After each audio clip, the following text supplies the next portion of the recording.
Se está produciendo una especie de consenso planetario sobre la perplejidad, o podríamos decir el desamparo. Por un lado, los psiquiatras, los médicos, los fisiólogos, los terapeutas están llegando a la conclusión de que ellos solos no pueden poner remedio a la deriva actual de la humanidad. Y por otro lado, resulta que los especialistas en lo que serían los contenidos espirituales, la filosofía, los valores, tampoco pueden solos ponerle remedio a esta deriva. Y el consenso es que solo la educación puede cambiar las cosas. Pero estamos hablando no de un cambio del sistema educativo, sino un cambio en la educación de los educadores. Y empezamos a tener, a través de este proceso de búsqueda, algunas claves que intuimos, como por ejemplo que hay que aprender aprendiendo, que hay que aprender a ser, es decir, a dirigir mejor nuestras emociones y conocer mejor. Pero todavía no se sabe exactamente cómo hacerlo.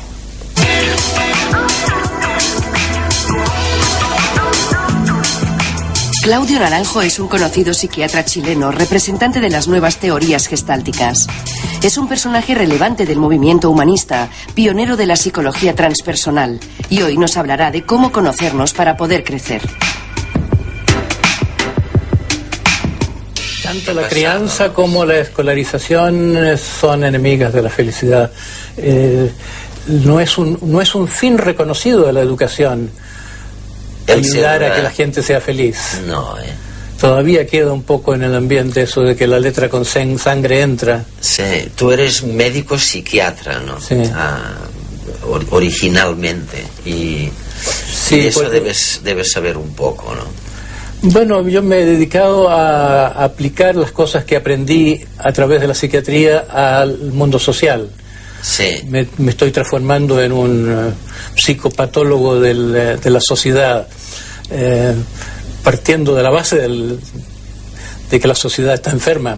Y hay gente como tú que empiezan primero con la medicina, la psicoterapia, y luego los que tienen este afán integrador miran también las recetas espirituales para mejorar la situación.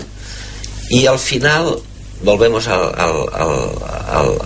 cartoon ese del autobús y con la gente triste y los niños, y al final decís, y tú muy particularmente, el único remedio es la educación, es cambiar la educación. Es más fácil prevenir que curar. El adulto tiene que hacer esfuerzos muy grandes para cambiar, para transformarse, para madurar, para sanar. No son tantos los llamados, pero los elegidos son menos. Digo que no son tantos los llamados porque cada vez son menos, yo creo. La gente parece que vive en gran conformidad. Antes había más una vocación. Me imagino que en el medioevo el deseo de ver a Dios era parte de la cultura, estaba más aprobado. Ahora, si uno está buscando algo que no da el mercado, si no da el mundo secular, si uno busca, uno es raro, es alguien que hay que darle tranquilizantes.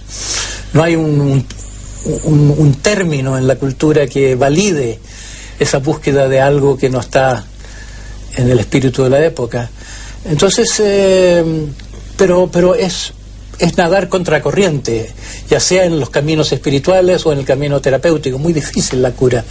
Pero unos pocos llegan, pero sí. si queremos cambiar el mundo a través del cambio de la conciencia personal, Yo creo que lo que tenemos a mano es el uso de la educación para algo diferente a lo que se está usando, porque se está usando para hacernos igualitos a los que vinieron antes. Está usándose la educación para socializar, que ese es el término más decente.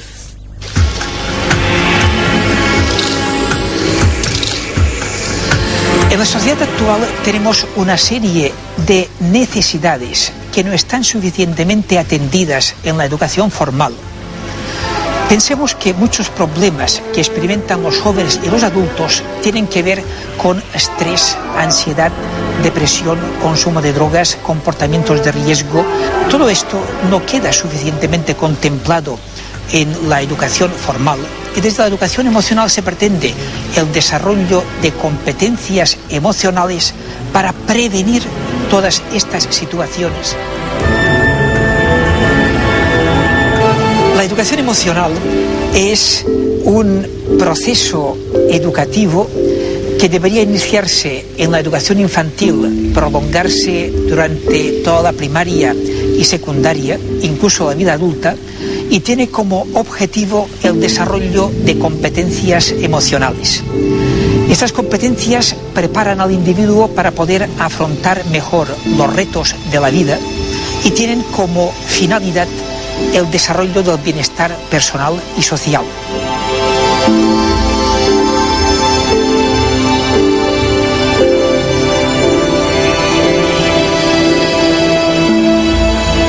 El Grupo de Recerca en Orientación Psicopedagógica ha elaborado unos materiales para educación infantil, primaria y secundaria, tanto obligatoria como post-obligatoria. Estos materiales pretenden ser un apoyo al profesorado, aunque consideramos que el profesorado debe recibir previamente una formación específica para poderlos utilizar con todas las posibilidades que tienen. Estos ejercicios pretenden desarrollar, por una parte, la conciencia emocional, es decir, ¿desde qué emoción me relaciono yo con la otra persona?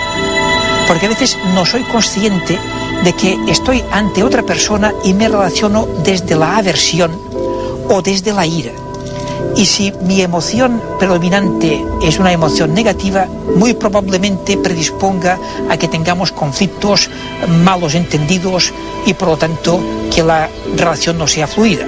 Y como consecuencia me vaya a sentir mal y de aquí se pueden derivar comportamientos incluso de riesgo.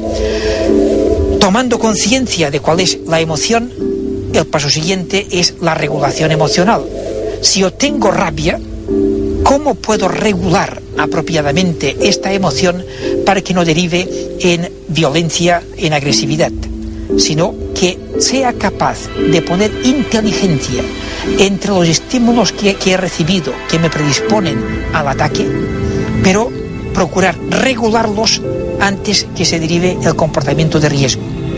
Así podemos pasar a mantener relaciones positivas con otras personas, a desarrollar la autonomía emocional, que es como una especie de inoculación de emociones contaminadas que están muy presentes en nuestra sociedad, y en último término aprender a desarrollar, a gestionar de forma consciente el propio bienestar, que como señalamos es la finalidad de la educación emocional. Y hay una especie de gran paradoja, ¿no?, en el tema educativo, y es que ahora hay una especie de consenso, pocos te van a discutir lo que estás diciendo, Claudio, de que realmente prácticamente el único remedio es transformar el sistema educativo. Empezamos a tener, después de, porque yo os sigo la pista desde hace ya unos cuantos años, ¿no?, y empieza a haber un consenso también en algunos de los principios que deberían aplicarse en la transformación de esta educación, pero no sabemos muy bien cómo hincarle el diente. Por ejemplo, decimos una cosa que tú has dicho durante años: hay que ir a una educación integral, holística lo llamas a veces, ¿no? Oye, el Ministerio de Educación está de acuerdo con eso, pero no sabemos. Yo creo que no es solo cosa de no saber, es cosa de no darse cuenta entre la diferencia entre hablar y hacerlo. Justamente ayer un amigo me estaba diciendo que tiene su chiquito, no sé si tendrá 5 años o no, menos, en un colegio de monjas, y les dieron un gran discurso sobre la espontaneidad y sobre la libertad, la importancia de la libertad, de que la educación debe ser liberadora, y después sermones y sermones y disciplina, como si no hubiera conciencia de cuán lejos están de hacer una educación emancipatoria como la que en sus textos o en sus doctrinas afirman. Yo creo que eso pasa en muchas partes. Se habla de educación integral porque se le está dando un poquito de un barniz de algo, pero prácticamente no hay una educación de las emociones, una educación emocional que tendría que ser una educación que le abra las puertas a lo terapéutico, porque no se puede educar el corazón, como se dice desde Rousseau, sin hacerle caso al hecho que la gente llega ya dañada a la escuela. La gente llega gritona o llorona o rabiosa o malhumorada, porque es una peste que se transmite a través de las generaciones, va de padres a hijos, es un mal, como una plaga emocional que la educación tendría la posibilidad de detener o ¿Y esto lo puede enseñar a alguien que también está dañado? No. Por eso yo digo que no es cosa de formadores en la forma habitual académica, sino que hay que introducir un elemento nuevo que es transformar, que en parte es curar, pero también darle una dimensión de experiencia espiritual, aunque es una palabra muy polémica esto, a los educadores. Ayudar a la transformación de los educadores para que los educadores puedan contactar con su bienestar, con su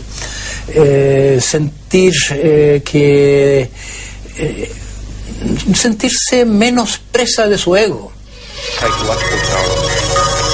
Desde esta perspectiva en que nuestro bienestar físico está influenciado por cómo somos y cómo nos sentimos, aparecen nuevas terapias psicológicas alternativas. Muchas de ellas toman en consideración un concepto de salud integral, en el que la ausencia de enfermedad no se limita a algo físico, sino también emocional.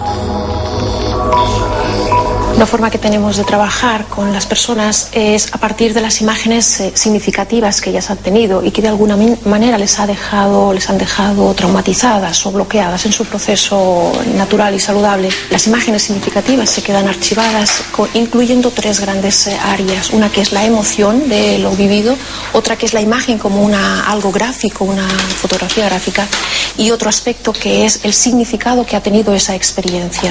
En un primer momento estas imágenes se graban con estos 3 aspectos, con estos 3 componentes, y de una forma saludable quedan disponibles los 3. Sin embargo, lo que ocurre con el tiempo es que cada uno de estos 3 aspectos se van a diferentes lugares, se archivan en 3 diferentes lugares, no permitiendo que se accedan juntos, es decir, se disocian. Entonces, en nuestros trabajos lo que tratamos de hacer es volver a la persona a unir mediante la reevocación de esa experiencia para que conecten esos 3 componentes, y eso en sí mismo es saludable porque libera la tensión que en su momento se produjo y que queda disociada.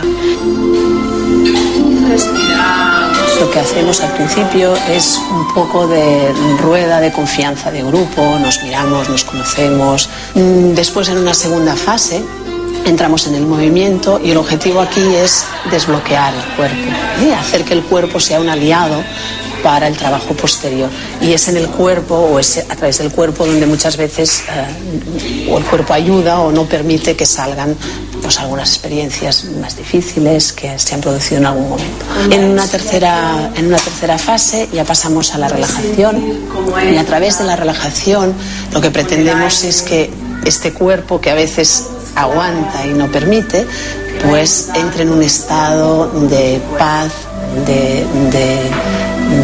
donde permita que fluidamente las imágenes que están escondidas o están grabadas de estas experiencias que pueden haber sido traumáticas, pues fácilmente puedan acceder a la conciencia de la persona. Y después lo que hacemos es que a través de un una guía, guiamos a la persona a través de una visualización para que pueda contactar con estas experiencias y a través del dibujo y a través de la parte más artística y plástica darle un simbolismo que luego nos va a servir para racionalizar todo eso. Y siempre la pretensión es que a través del cuerpo, contactando con la emoción y luego la racionalización y la significación que le damos, permite a la persona integrar experiencias y por lo tanto encontrarse mejor, tanto emocionalmente como físicamente, y poder superar pues dificultades que pueda tener. Pero en unos momentos en donde la gente se queja tanto de falta de disciplina, de valores, de delincuencia, de violencia, enaltecer o fomentar esta independencia, ¿no lo ves como? No, yo creo que extraño? hay bastante prueba experimental Sí. de que se puede tener una educación muy libre que redunda en una mayor disciplina que la educación disciplinaria, cuyo resultado en el fondo es una disciplina solo superficial, con mucha rebelión y con mucha resistencia al hecho mismo de aprender. Hoy en día la crisis de la educación en parte es que la gente no quiere aprender. Los estudiantes están desarrollando dislexias, trastornos de la atención, toda clase de síntomas, para qué decir las normales de la neurosis. Todo eso porque ya no soporta más que se le alimente en forma forzada algo que no viene desde el interés, que no viene desde la iniciativa propia. Entonces en los pedagogos más libertarios, claro, tienen mucha convicción de que al niño hay que, en vez de que enseñarle, hay que ayudarlo a aprender. Hay que poner el acento más en el aprendizaje natural, de los niños que tienen mucha curiosidad, mucho deseo de aprender, y que la educación actual los imbeciliza. ¿Me recuerdas la frase de alguien cuando, no recuerdo quién era, que dijo: en cuanto has enseñado algo a un niño, has impedido que aprenda? Exacto. Hay maduración y hay condicionamiento. La educación actual es condicionante. Hay que aprender, hay que pasar exámenes, si no tienes la pena de que tal vez no vas a tener trabajo, no vas a ser aceptable, pero no vas a tener estatus. ¿Cómo sabes eso, Claudio? Entonces sabes? Las cosas que se aprenden a presión se olvidan muy pronto. Las escuelas están enseñando a pasar exámenes, no están enseñando a vivir, no están enseñando ni siquiera a un desempeño de mayor eficiencia. Hay muy poca correlación entre notas escolares y rendimientos más adelante en las realidades de la vida. Entonces es un desperdicio de la educación, y yo digo que es un fraude. Yo digo que llamar educación a algo que es transmisión de información y transformación y transmisión forzada de información es un muy mal uso de una palabra. Pero Claudio, ¿ves la dificultad, ¿no?, de conciliar esto en lo que estaríamos seguramente todos de acuerdo si alguien dice cuán despótica es la enseñanza frente a la libertad y al respeto del niño? Pero por otro tenemos la delincuencia y la violencia y el bullying en las escuelas y la gente que te dice no, se han olvidado del despotismo y de la disciplina. Hay el miedo a la libertad, y yo digo que es un miedo irracional que comprobadamente hay pruebas tanto en el mundo terapéutico como en el mundo educacional. En el mundo terapéutico, el proceso terapéutico, el proceso cuando funciona la psicoterapia, cuando una persona llega a sentirse menos agobiada por su rabia o por su vanidad y por su necesidad de ser reconocido y por todos esos lastres, cuando una persona llega a eso, eso va acoplado a descubrir que puede ser más libre y que es como si la persona, independientemente cuál sea la escuela de la terapia, aprende a conocer sus deseos más y a respetarlos más y a darse cuenta que no necesita vivir con un policía interior tan severo como la vida colectiva nos ha inculcado a través de las generaciones. Las personas que sanan son las personas que se liberan de su policía y viven su libertad en forma productiva y socialmente útil. ¿Y por qué hablas tanto del amor? Porque yo creo que es la raíz de la virtud. La virtud es una palabra malgastada. Sí. Porque se fue tomada por el autoritarismo del sistema, fue tomada por lo que yo llamo la mente patriarcal. Cuando se dice tienes que ser así, tienes que hacer esto y no debes hacer lo otro, el contenido de todas esas normas, por bueno que sea, está contaminado por el espíritu de la normatividad, que le hace sentir al individuo esto es un decreto policial, no es algo por tu bien. Entonces, yo creo que ya estamos en un momento histórico que hemos creado anticuerpos ante eso, estamos alérgicos a que se nos trate autoritariamente, y la palabra misma virtud no tiene prestigio. En estos momentos se reirían de uno si quiere plantear... Ser virtuoso. Sí. Mi idea es que lo que se necesita es una educación para la virtud sin moralismo. Pero la única forma de hacer eso es a partir del amor. Como que la raíz de la virtud, la raíz más prepatriarcal, digamos, de la virtud es la salud amorosa. Yo lo digo que es el buen amor, pero le estoy dando un giro diferente al arcipreste de Ita. Él decía que el buen amor es el amor de Dios, a diferencia del amor carnal. Yo digo, el buen amor es la integración de los tres amores, de los tres aspectos del amor, que son el amor al prójimo, que es el amor materno, el amor que ve un tú, o que le da al otro la calidad de otro yo, que es un amor mamífero, digamos, el amor de nuestro cerebro emocional. Segundo, el eros, que es el amor pagano, el amor freudiano, el amor que de los enamorados, que tiene que al centro el goce.